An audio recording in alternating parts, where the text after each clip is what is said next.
प्रिय संस्कृत मित्राणि नमः संस्कृता। संस्कृत देववाणी गंगा चैनल पर लौक सिद्धांत कौमुदी का प्रकरण चल रहा है और लौक सिद्धांत कौमुदी में हम लोग हल संधि की चर्चा कर रहे हैं।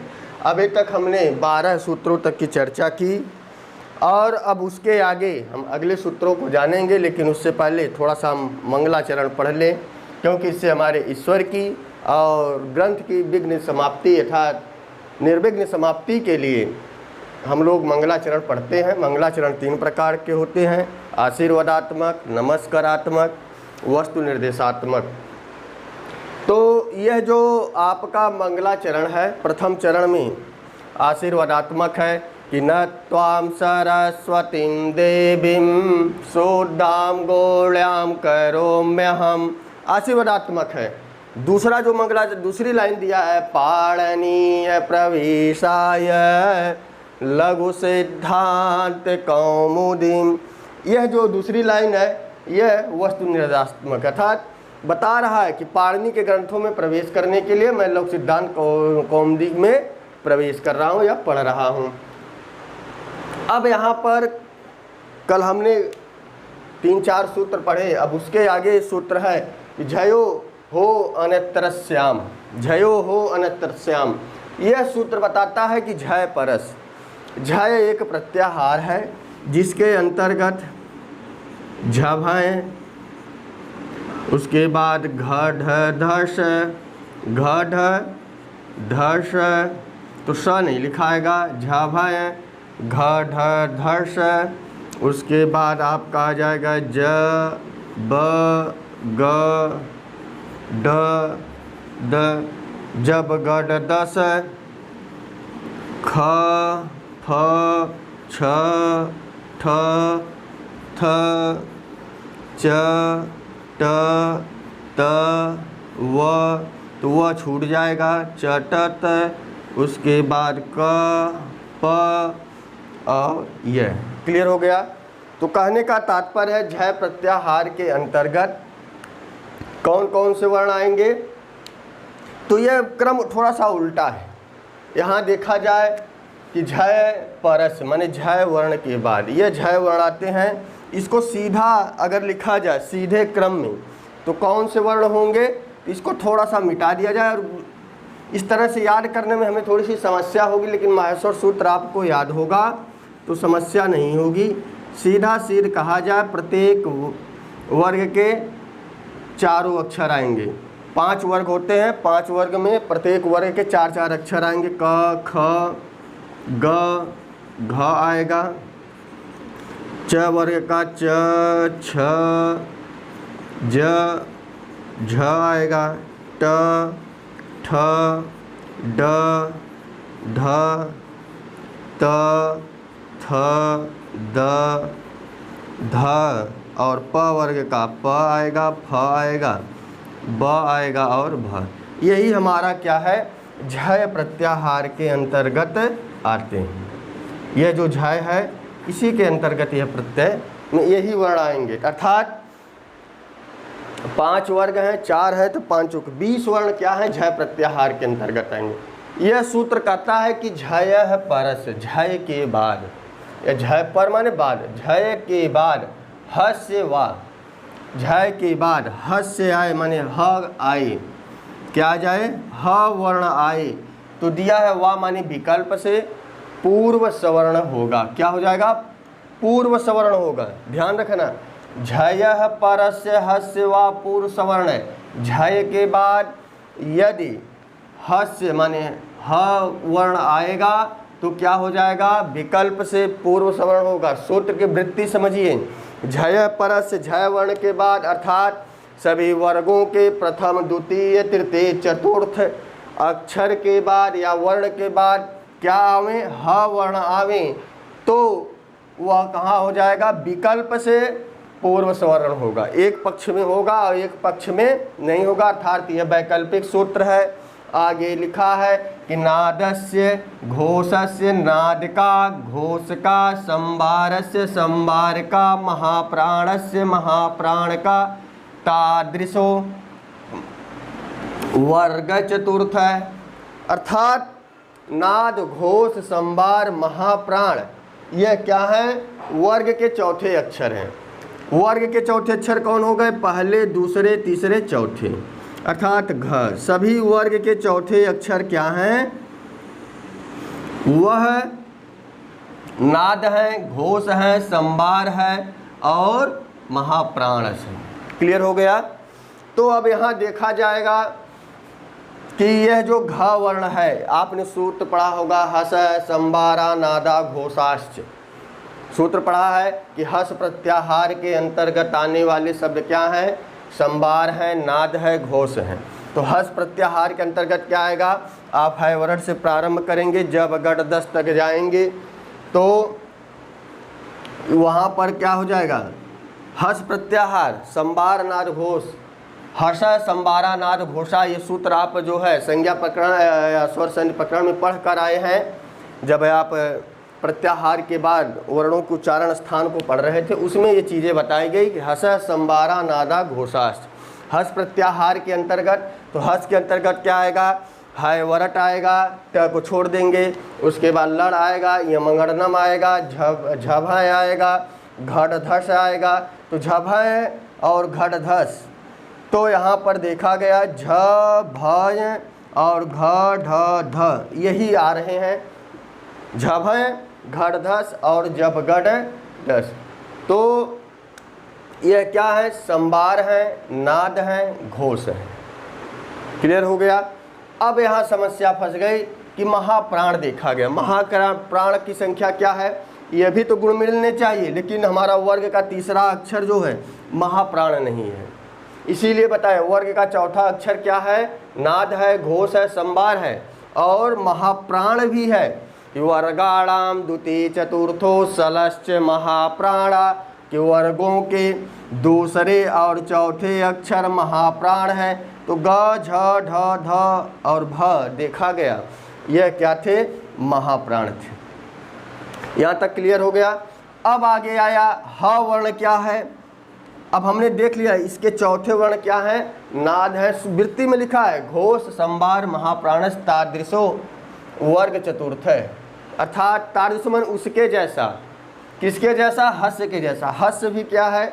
संबार है, नाद है, घोष है। आपने पढ़ा ना कि हस, संबारा, नादा, घोषा। हस में ह से ही तो प्रारंभ कर रहे हैं।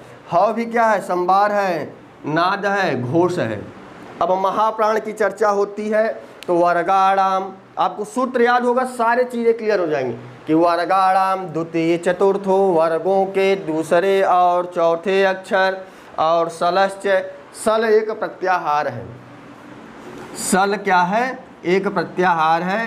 प्रारंभ करेंगे श, ख, श और ह, यह क्या है? महाप्राण है। यह जब महाप्राण है तो सारे गुण मिल गए। किसी के स्थान पर जब कोई वर्ण आदेश होता है तो आदेश शत्रुवत होता है, उस वर्ण को हटाकर होगा। तो जब हटेगा तो अपने जैसे ही व्यक्ति को रखेगा। तो देखा गया कि ह वर्ण भी नाद, घोष, संबार, महाप्राण है और घ, झ, ढ, ध, भ भी है। अब जो भी वर्ण आदेश होगा इन्हीं पांचों वर्णों में से होगा। यहाँ तक क्लियर हो गया? उदाहरण दिया गया वाघरी। उदाहरण क्या दिया गया? वाघरी। अब यहाँ पर वाक प्लस हरि कहा, झलाम जसो अंते सूत्र आएगा तो हो जाएगा वाक का वर्ग का तीसरा अक्षर हो जाएगा वाग प्लस हरि हो जाएगा। वाग प्लस क्या हो जाएगा? हरि हो जाएगा। यह किस सूत्र से हुआ है? झलाम जसोवंते से। झलाम जसोवंते सूत्र से क्या हो गया? वाक हरि से वाग हरि बन गया। यहाँ तक समझ में आ गया? अब यह सूत्र आया झयो हो नत्रस्याम, कि झय प्रत्यय के बारे, क्षमताम, झय जो है प्रत्याहार के बाद परस्य माने बाद में हस्य ह वर्ण आए तो विकल्प से पूर्व सवर्ण हो जाए। अब ह को देखा गया कि ह के स्थान पर ग वर्ण के 5 यहाँ पर वह आदेश हो गए। कौन कौन से? क और उसके बाद ख, ग, घ, ये वर्ण क्या हो गए? आदेश होने लगे। पूर्ण सवर्ण में यही वर्ण आएंगे। तो यह वर्ण क्या होने लगे, आदेश होने लगे कि भाई अब सवर्णी तो यही होंगे ना। पूर्ण सवर्ण का मतलब जैसा घ है उसी का सवर्णी, तो घ का सवर्णी क ख ग घ ङ है, क्योंकि सब कंठ से उच्चरित होते हैं। और ह भी क्या है, कंठ से उच्चरित होता है, कंठ से बोला जाता है। तो यहाँ पर अनियम हुआ। अब इसको नियम बनाने के लिए कि ह की जगह कौन सा वर्ण आदेश किया जाए, तो देखा गया अकुह विसर्जनीया नाम कंठ से ह का उच्चारण स्थान क्या था, कंठ था, और इन सब का उच्चारण स्थान क्या था, कंठ था। समझ में आ गया। फिर भी यहाँ पर अनियम हुआ, हम निर्णय नहीं ले पाए किस कंठ वाले वर्ण को रखें। तो आपको एक चीज़ मालूम होनी चाहिए कि कहीं पर भी अगर हम करते हैं तो 4 चीज़ों को देखते हैं। पहला देखेंगे स्थान, स्थान के आधार पर हम निर्णय नहीं ले पाए कि ह की जगह यहाँ पर ह की जगह कौन से वर्ण को रखें। तब उसके बाद आते हैं अर्थ। देखा गया ह अकेला वर्ण है, इसका कोई अर्थ नहीं है, क ख ग घ ङ का भी कोई अर्थ नहीं है, तो अर्थ का भी सिस्टम चला गया। उसके बाद आते हैं गुण। गुण का अर्थ होता है प्रयत्न। गुण का अर्थ क्या होता है, प्रयत्न। यदि गुण से भी नहीं मिलेगा फिर हम प्रमाण की तरफ बढ़ेंगे। किसकी तरफ बढ़ेंगे, प्रमाण की तरफ। तो गुण का अर्थ होता है प्रयत्न। प्रयत्न 2 प्रकार के होते हैं। कितने प्रकार के होते हैं, 2 प्रकार के। एक होता है आभ्यंतर प्रयत्न, दूसरा होता है बाह्य प्रयत्न। आ से अभ्यंतर प्रयत्न, बा से बाह्य प्रयत्न। अभ्यंतर प्रयत्न में अब देखा जाएगा भाई स्थान के आधार पर हम निर्णय नहीं ले पाए, अर्थ के आधार पर निर्णय नहीं ले पाए कि ह की जगह कौन सा वर्ण रखा जाए, क्योंकि स्थानीय 1 था, आदेश 5 थे। तो अब गुण देखा गया। गुण में क्या था कि पहले हम अभ्यंतर प्रयत्न में जाएंगे। अभ्यंतर प्रयत्न में देखा गया ह वर्ण का जो अभ्यंतर प्रयत्न था उसमें व्यंजन के अंतर्गत आता था, इसीलिए इसका जो अभ्यंतर प्रयत्न था वह ईसत विवृत था। तीनों श और ह का अभ्यंतर प्रयत्न क्या है, ईसत विवृत है। समझ में आ गया। कहीं किसी को समस्या हो कमेंट तुरंत करिए। तो यह ईसत विवृत था। अब यहाँ पर समस्या हो गई कि क ख ग घ ये जितने वर्ण आते हैं सब स्पृष्ट व्यंजन के अंतर्गत आते हैं। अभ्यंतर प्रयत्न में स्पृष्ट एक वर्ण है, 5 भेद होते हैं, 5 में ये स्पृष्ट वर्ण है, वह ईसत विवृत वर्ण है। तो अभ्यंतर प्रयत्न के आधार पर भी हम निर्णय नहीं ले पाए, क्योंकि गुण मिल ही नहीं रहे थे। स्थानीय के आधार पर कैसा हो कोई स्वभाव नहीं मिला। अब हम आते हैं बाह्य प्रयत्न की तरफ। बाह्य प्रयत्न में हमने पढ़ा हस संबारा नादा घोषा कि हस प्रत्याहार के अंतर्गत आने वाले वर्ण क्या है, संबार है, नाद है, घोष है। देखा गया हस प्रत्याहार के अंतर्गत घ झ ढ ध भ आता है, अर्थात ह य व र, और उसके बाद ल, उसके बाद झ भ घ ढ ध, उसके बाद आएगा ज ब ग ड द। तो ग घ ज झ ड ढ द ध ब भ, इन ये 2 वर्ण क्या थे, नाद थे, घोष थे, हसंबार थे। और ह वर्ण भी क्या था, हस से प्रारंभ होता था, तो ह वर्ण भी नाद घोष संबार था। क्लियर हो गया। तो यहाँ देखा गया कि यहाँ 2 वर्णों की प्राप्ति होने लगी कि ह के स्थान पर ग होगा कि घ होगा। भाई ये दोनों क्या है, संबार है, नाद है, घोष है। किस सूत्र के द्वारा, हस संबारा नादा घोषाश्च। तो अब यहाँ पर फिर अनियम हुआ कि इन 2 वर्णों में कौन सा वर्ण रखा जाए, क्योंकि ह भी संबार नाद घोष था। अब स्थानीय के स्थान पर 2 वर्ण मिले। यहाँ पर समस्या हो गई कि इन 2 वर्णों में कौन रखा जाए। तो देखा गया एक और गुण मिलाया गया अल्प प्राण और महाप्राण का। तो वर्गाणाम द्वितीय चतुर्थो सलश्च महाप्राणा और वर्गाणाम द्वितीय तृतीय चतुर्थ, नहीं द्वितीय तृतीय पंचम, वह क्या है, यणश्च अल्प प्राण। तो अल्प प्राण है नहीं, ह वर्ण क्या है, महाप्राण है। सलस प्रत्याहार बताया हमने, सल प्रत्याहार के अंदर 3 श और ह आते हैं और यह महाप्राण है। तो ह क्या हो गया, कंठ भी था और महाप्राण भी था। क्लियर हो गया। अब इसमें देखा गया कि वर्गाणाम द्वितीय चतुर्थो, तो ग वर्ण क्या था, तीसरा वर्ण था, घ क्या था, चतुर्थ था, तो चौथा वर्ण महाप्राण था, तो ग स्वतः क्या हो गया, वहाँ से हट गया। इसीलिए इस ग ह की जगह अब क्या आदेश होगा, घ वर्ण आदेश होगा। कौन सा, घ वर्ण आदेश होगा। तो यहाँ पर क्या हो जाएगा, घ क्यों हुआ, क्योंकि ह का जो बाह्य प्रयत्न था नाद घोष संवार महाप्राण था, और ह का भी जो बाह्य प्रयत्न था वह नाद घोष और क्या था, संवार और महाप्राण था। तो इसी यहाँ पर क्या हो जाएगा, घ हो जाएगा, और इधर क्षमतम, इधर वाग था, ह की जगह क्या हो जाएगा, घ हो जाएगा। क्लियर हो गया। अब इसको हम क्या करेंगे, वर्ण सम्मेलन कर देंगे। क्या करेंगे, वर्ण सम्मेलन कर देंगे। तो क्या बन जाएगा, घ वर्ण आ गया, तो यहाँ पर हो जाएगा वाघरी। क्या हो जाएगा, वाघरी। क्लियर हो गया। यहाँ तक किसी को समस्या, एक बार देख लीजिए दोबारा कि झय परस्य, झय वर्ण के बाद या झय प्रत्याहार के बाद यदि ह वर्ण आए, कौन सा, ह आए, तो विकल्प से क्या होता है, पूर्व सवर्ण होता है। तो देखा गया ह के बाद उदाहरण लिया, क प्लस हरि झलाम जसो अंते से वाघहरि हुआ। फिर जो है हमने झयो हो अनत्रस्याम सूत्र लगाया। यह सूत्र कहता था कि झय के बाद, तो झय के बाद झय वर्ण के अंतर्गत ग आता था और उसके बाद ह था। तो यहाँ पर झयो अनत्रस्याम सूत्र के द्वारा अब ह के स्थान पर पूर्व सवर्ण करना था। तो देखा गया ग वर्ण का सवर्णी हमें 5 मिल गए, क ख ग घ ङ। तो कौन सा वर्ण रखा जाए, अनियम हुआ। तो पहले हमने स्थान को देखा, स्थान के आधार पर ह कंठ से उच्चारित होता था और क ख ग घ ङ भी कंठ से बोला जाता था। तो हम निर्णय नहीं ले पाए ख के अंतर्गत कौन सा वर्ण रखें, क रखें कि ख रखें कि ग रखें कि घ रखें कि ङ रखें। फिर उसके बाद अर्थ देखा गया, ह का अपना कोई अर्थ नहीं होता, क का नहीं होता, ख का नहीं होता, ग का नहीं होता, घ का नहीं होता, ङ का, माने एक अक्षर का कोई अर्थ नहीं था। तो अर्थ के आधार पर भी कट गया। अब गुण देखा गया, गुण में अभ्यंतर प्रत्यय मिलाया गया। अभ्यंतर प्रत्यय में ह ईसत विवृत था, और जो ये 5 वर्ण हमें प्राप्त हुए थे यह स्पृष्ट थे, इसलिए अभ्यंतर प्रत्यय भी क्या हो गया, कट गया।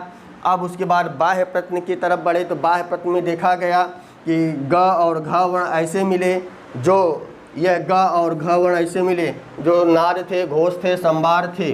लेकिन ह भी वर्ण नाद था, घोष था, संवार था। तो 2 वर्ण मिल गए स्थानीय के स्थान पर। फिर समस्या हुई किन वर्णों को रखा जाए। तो हम थोड़ा सा और आगे बढ़े तो सूत्र आया कि वर्गाणाम द्वितीय चतुर्थो सलश्च महाप्राणा, वर्गों के दूसरे चौथे अक्षर और सल प्रत्याहार में आने वाले वर्ण क्या है, महाप्राण है। तो देखा गया द्वितीय चतुर्थो, तो यह घ वर्ण चौथे वर्ण का था, तो घ महाप्राण हो गया और ह भी महाप्राण था, इसीलिए ह के स्थान पर घ वर्ण आदेश हुआ और नया रूप बन गया वाघरी। और दूसरा दिया है वाघहरि। यह वैकल्पिक सूत्र है, लिखा है ना हस्य वा, विकल्प से। जब हम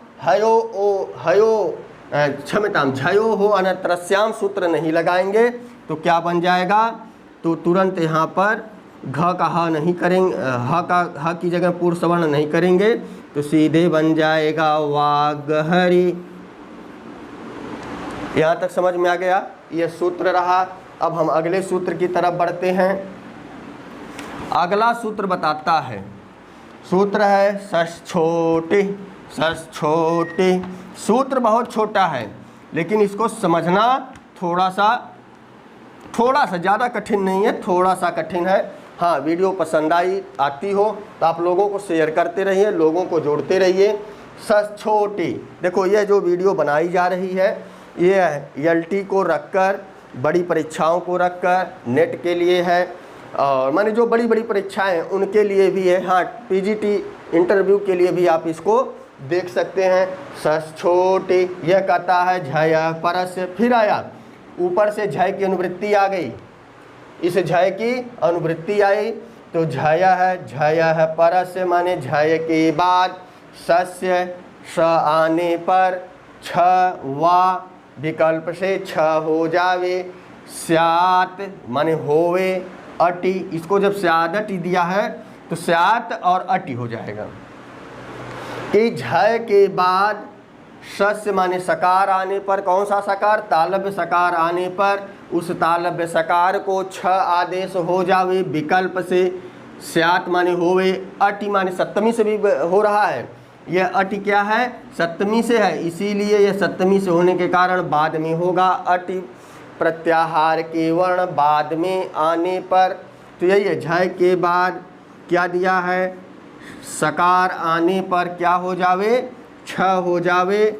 अटि परे रहते माने अट प्रत्याहार के वर्ण आने पर, अट प्रत्याहार में क्या आएंगे?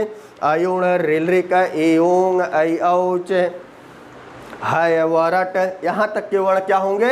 आएंगे, यह अट प्रत्याहार के अंतर्गत आएंगे। तो यहाँ देखा जाए तो पूरा लिख दीजिए, क्या हो जाएगा? अ ई उ, उसके बाद रे रे ए ओ ऐ औ ह य व र, यही वर्ण आएंगे, हय वरट। क्लियर हो गया? कि झय प्रत्याहार के बाद माने प्रत्येक वर्ग के क्षम्यताम प्रत्येक वर्ग के पहले दूसरे चौथे वर्ण के बाद यदि तालव्य सकार आता है तो तालव्य सकार के बाद अट प्रत्याहार के वर्ण होंगे, तो इस छ का छ हो जाएगा, इस श का छ हो जाएगा। उदाहरण दिया गया तद शिव है, उदाहरण क्या दिया गया? तद शिव है। तो अब इसको देखिए, दिया है तत् और उसके बाद है शिव। ध्यान से देखिएगा, सारे सूत्र लगेंगे। तो यहाँ देखा गया तत् शिव में पहले हम झलाम जसो अंते से, किससे? झलाम जसो अंते से क्या करेंगे? झलाम जसो अंते से तद हो जाएगा, तो बनेगा तद शिव है। आपने झलाम जसवंते सूत्र भी पढ़कर आए हैं पीछे के वीडियो में या पीछे के भागों में, कि झल प्रत्याहार के बाद कोई भी वर्ण हो या व्यंजन हो या कोई स्वर व्यंजन हो तो उस वर्ग का तीसरा वर्ण हो जाता है। तो त का द हो गया तो बना तद शिव है। अब दिया है आगे तद शिव इत्यत्र दस्य सचुत्वेन। अब यहाँ पर सचुत्व संधि होने लगे अस्तोष चुनाश्चो सूत्र से। इधर क्या है? त वर्ग है, आगे श है, तो सचुत्व से क्या हो गया? जकारे कृते। यहाँ पर क्या हो जाएगा? सचुत्व के स्थान पर तो अस्तो सुना पड़ा है, तो यहाँ पर देखा गया द क्या था? त वर्ग का तीसरा वर्ण था, इसीलिए जो आदेश होगा सचु होगा, वह च वर्ग का तीसरा होगा। च वर्ग का तीसरा वर्ण क्या था? च छ ज। तो अब यहाँ पर हो जाएगा तज प्लस शिव। किसके सूत्र से? सचुत्व संधि के हिसाब से। सचुत्व संधि आया, अस्तो सुनाश्चु सूत्र लगा, तो तज प्लस शिव बना। अब उसके बाद दिया है कि खरिच इति। खरिच इत माने उसके बाद खरिच सूत्र आया। खरिच सूत्र क्या किया को कि झल प्रत्याहार के बाद, यह झल प्रत्याहार के अंतर्गत आता है कि नहीं आता है? आता है। खर प्रत्याहार के अंतर्गत स आता है, तो यहाँ पर खरिच सूत्र हो गया, तो इसके स्थान पर क्या हो जाएगा? चर आदेश हो जाएगा। अब बन गया त च प्लस शिव है। क्या बन गया? तच प्लस शिव। किस सूत्र से? खरी च सूत्र से। कितने सूत्र लग गए? तत् शिव था, झलाम जसो अंते से त के स्थान पर द आदेश हुआ, तद शिव बना। उसके बाद सचुत्व संधि आकर त द के स्थान पर ज कर दिया, तज शिव बना। उसके बाद खरिच सूत्र आया, वह क्या किया? जकार के स्थान पर चकार कर दिया। समझ में आ गया? अब आएगा षष्ठोटि। क्या आएगा? षष्ठोटि। यह कहता है कि झय के बाद, किसके बाद? झय के बाद शस्य आने पर, तो देखा गया झय प्रत्याहार के अंतर्गत च आता है, तो यह च वर्ण था, झय के अंतर्गत आता था। उसके बाद स आने पर, उसके बाद स था, और स के बाद देखा गया अट के वर्ण आने पर टी लिखा ना, अटी सप्तमी है तो इसीलिए पर वर्ण होगा, बाद वाला होगा। स के बाद वाला क्या है, शिव में से स निकल गया तो बचेगा क्या, यहाँ ई बचेगा।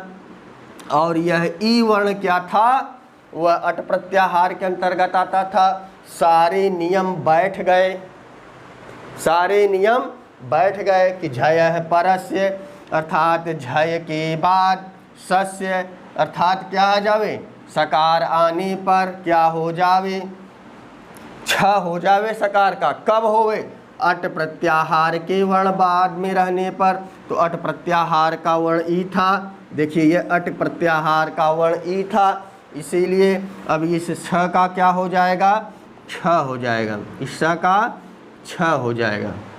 अब जब इसका हम वर्ण सम्मेलन करेंगे, इधर से त को उतारेंगे, इधर से च को उतारेंगे, बीच में छ है, छ में ई की मात्रा लगेगी। अभी उसी तरह से लिख लीजिए ई, और आगे बचा था वह। जब इसका वर्ण सम्मेलन करेंगे तो वर्णों की वाम गति होती है, त च हो जाएगा, अर्थात बाएं तरफ मिलते जाएंगे, च हो जाएगा, कोई व्यवधान नहीं था, छ था तो छ में छोटी ई लगेगी तो इधर से हो जाएगा, बनेगा तच्छिवः। क्या बन जाएगा, तच्छिवः बनेगा। नहीं समझ में आया कैसे बना भाई, देख लीजिए तच था, तच के बाद क्या था, शिव था। अब यहाँ पर देखा गया छोटी सूत का था, झय परस च वर्ण झय का था, उसके बाद सकार आ रहा था, सकार के बाद स में से ई निकल गया तो आगे ई जो था अट प्रत्याहार के अंतर, तो स का क्या हो जाएगा, छ हो जाएगा। ये च आधा था तो वह क्या किया, आधे व्यंजन को उन्होंने, चलो एक प्रक्रिया और बता देते हैं। अब ये स क्या हो गया, छ में बदल गया, छिवह हुआ।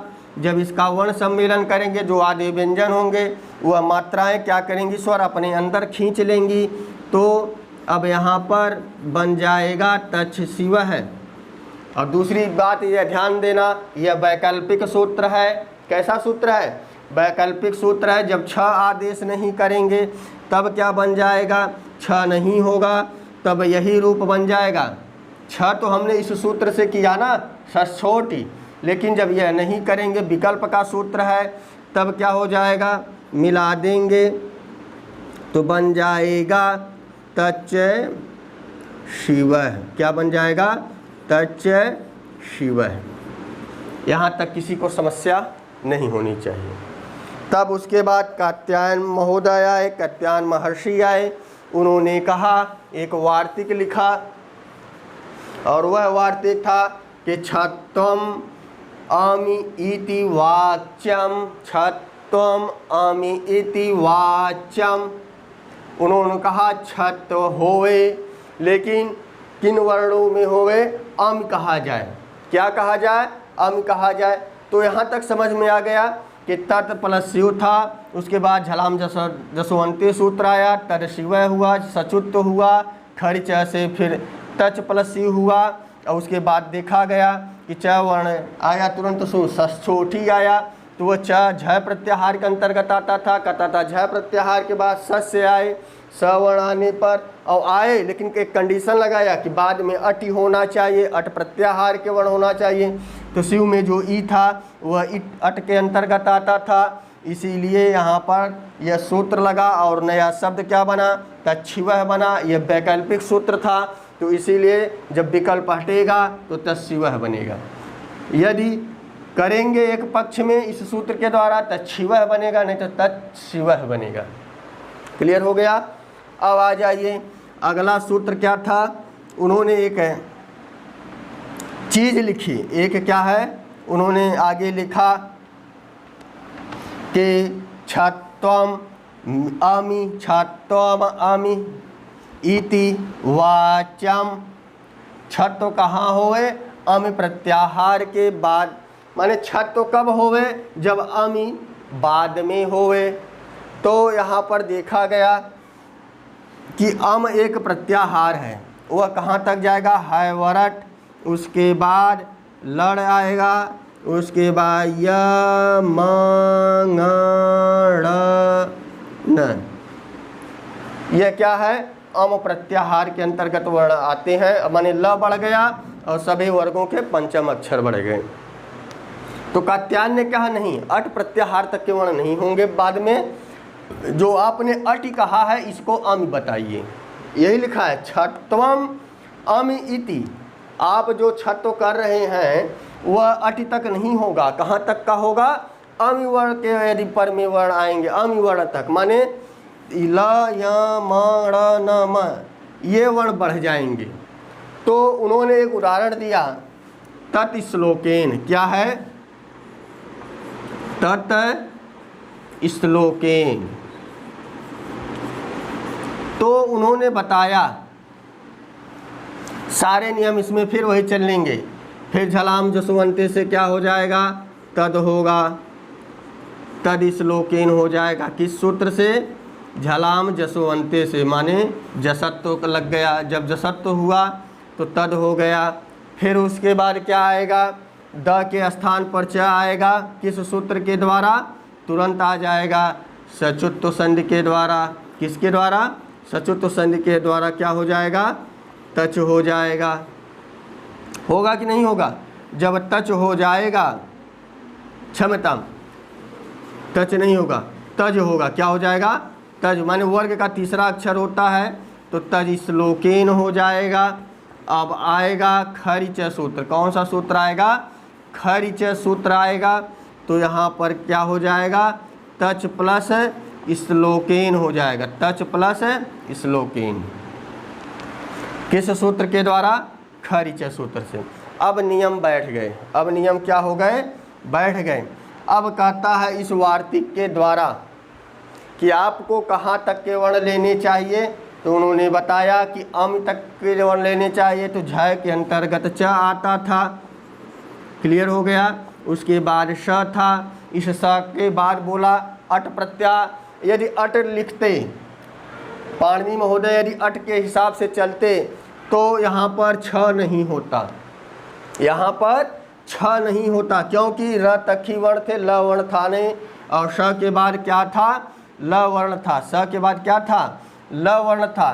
तो उन्होंने कहा कात्यायन जी ने, नहीं आप क्या करिए, स छोटी नहीं, आप इसको सीधे सीधे क्या बोलिए? सस छोमी। क्या बोलिए? सख छोमी बोलिए। क्षमता इधर से आप इसको क्या बोलिए? सक्षोमी बोलिए। तो कहने का तात्पर्य यही है कि आप अम प्रत्यय तक जाइए, अट प्रत्यय तक नहीं, अम तक जाइए। तो यहाँ पर देखा गया स के बाद अम प्रत्याहार के वर्ण में ल आता था।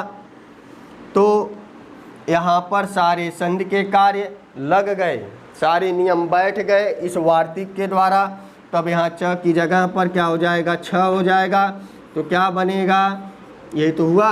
देखो लिखा है ना तच्छ, छ हलंत था क्योंकि स आधा था, आगे कोई स्वर नहीं था कि इसमें मिल जाए।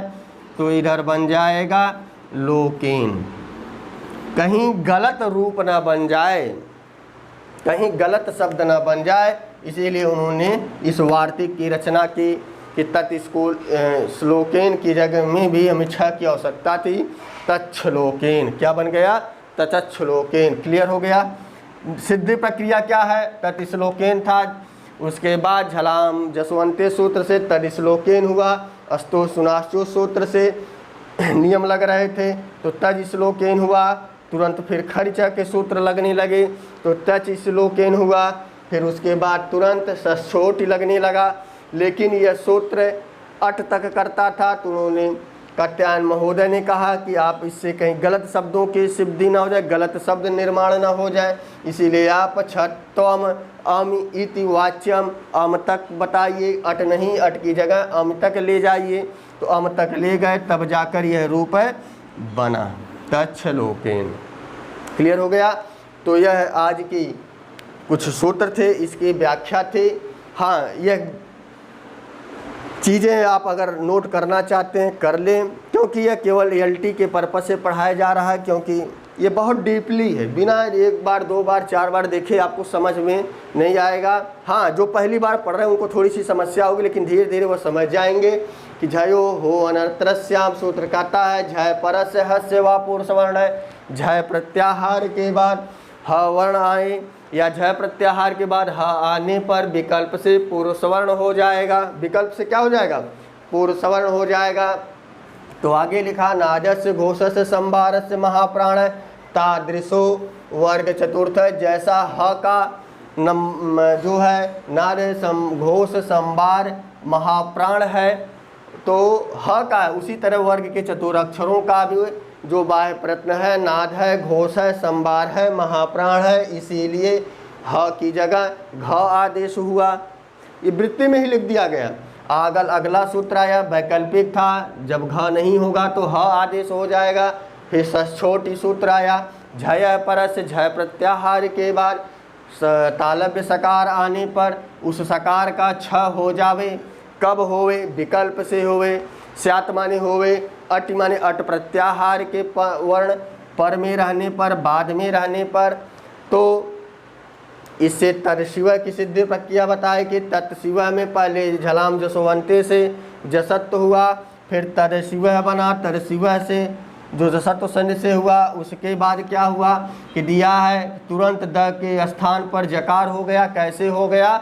सचुत्व संधि से हुआ। फिर दिया है खर्चेत, उसके बाद खर संधि के सूत्र लगने लगे, खर्चा से जकार के स्थान पर चकार हुआ। तब उसके बाद षष्ठोट सूत्र आया।